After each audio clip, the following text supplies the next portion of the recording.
午安，这次我要介绍2粒炸弹。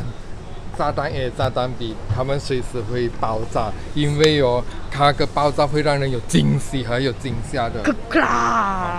然后很多人哥哥姐姐在这里怀疑一粒西瓜吧，马来西亚这样多，有什么好奇怪的？有什么好介绍的？马来西亚西瓜又没有种子又甜已经很好吃了这个不一样我跟大家说，虽然马来西亚是很多西瓜，而且卖来卖去的价格如果是10几20块，可是日本一出个西瓜它可以卖到好几百块，这是因为他们有他们的技术，他们有他们的科技，科技这样子的。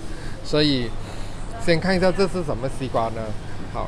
它是来自 Tottori 鸟取县的昌吉。昌吉是它的品种，然后这个昌吉不止它是去到一个很极端的，去到极美的一个级别，所以这个极美它是表示说呢，在众多品质当中呢，它是最 top 的，还要再高，它是 special grade 来的。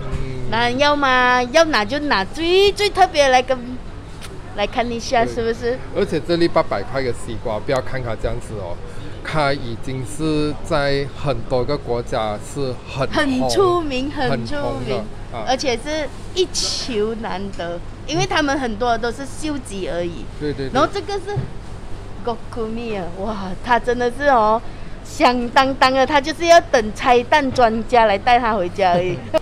来给你们听一下它清脆的感觉。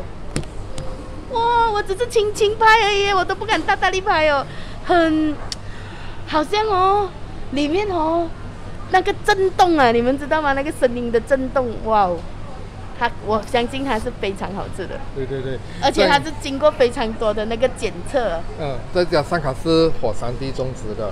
对，火山地种植出来的，不论外表还是里面，因为通常我们西瓜都是中间吃到很甜。然后外面就不够甜，靠近皮的地方然后我们就不多说了，给你们看一下香港一个节目介绍的视频，关于这个西瓜昌吉极美级别極美的这个大西瓜。Let's go！ 夏日炎炎，食西瓜最消暑。唔少人迷信日本西瓜特別爽脆香甜，究竟係咪真嘅呢？我哋專程飛去日本西瓜嘅重要產地鳥取，同大家破解日本西瓜超甜之謎。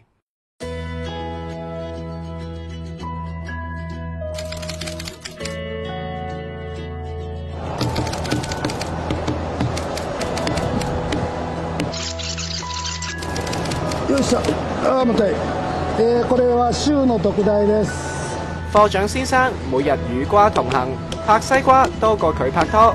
佢話鳥取有好長嘅種西瓜歷史，技術掌握得好，加上大山火山灰土質同埋日夜溫差大，種出嚟嘅西瓜特別甜。另外，同西瓜嘅品種亦都有關。我哋一般食開嘅西瓜好多時都係中心甜，越近皮就越冇味。而倉吉西瓜嘅品種靠近皮嘅肉都係甜嘅。不過西瓜美味有另一個重要因素，係選果場有嚴格嘅品質控制。每個西瓜除咗經過多重人手分類，仲經過唔同機器檢定。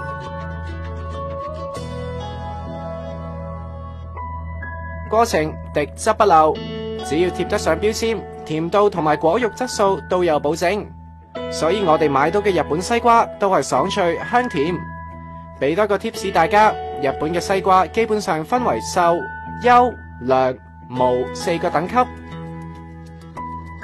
而秀之上偶然會出現特秀，係用嚟表揚嗰啲表現完美嘅西瓜。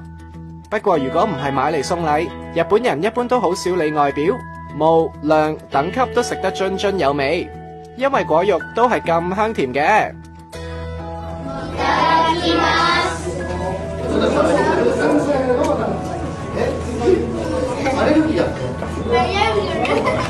美味しいですか？お腹先生、お腹が得意が。